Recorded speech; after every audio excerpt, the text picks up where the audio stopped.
Joining us today is expert market forecaster Ken Fisher, who reveals his successful investment strategies in his book, The Only Three Questions That Count. Hi Ken, thanks for being here. Thanks for having me.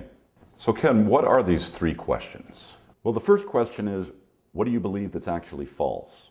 And it turns out that quite a lot of what we believe about all things about capital markets are actually just mythologies that have no real basis in them. And it's easy to test and show that. The second question is, what can you fathom other people find unfathomable? Which to most people is a pretty unfathomable question because they don't think they're supposed to. They think if the experts can't fathom it, why should I be able to? And going back to my first question, if the experts can get all those mythologies wrong, then you're not looking for them to fathom things. Who's left but you? And then the third one is, what in the heck is my brain doing to blindside me now?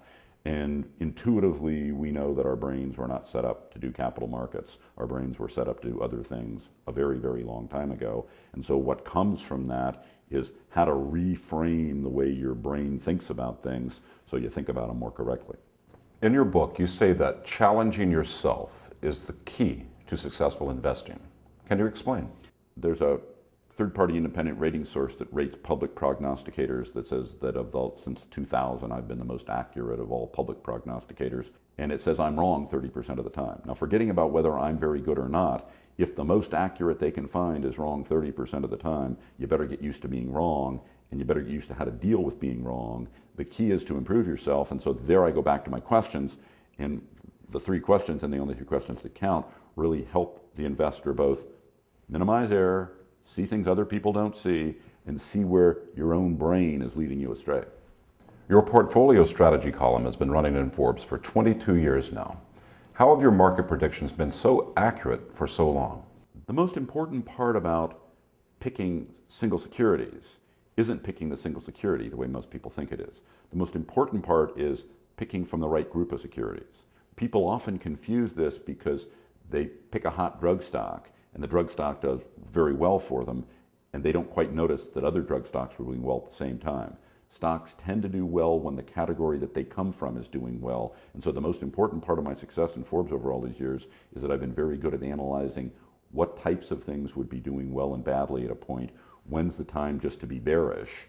When's the time to be optimistic? How do you handle risk? In my book, I go through a long process of showing you how to see the things that might cause a bear market. And that deals with, is the stock market going up or down? And again, you need to know something other people don't know, big bad things coming that people don't see, and I teach you in the book how to recognize those things. The other is, you start with the whole world stock market, the Morgan Stanley World, as I show you as a benchmark, or the Morgan Stanley ACWI Index, which is the entire world stock market, and then you simply ask the question, based on using the three questions from my book, what is it that I know that other people don't know that leads me to vary from that world? Should I be more overweight to foreign?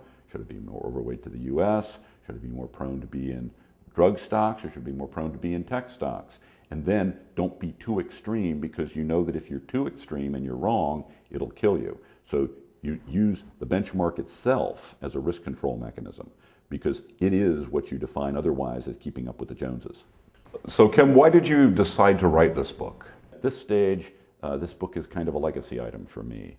It is something more about establishing, as I describe in the book, a challenge to people. This is what I view as the right way to think about these issues, and I'm encouraging a next generation to try to think down those paths.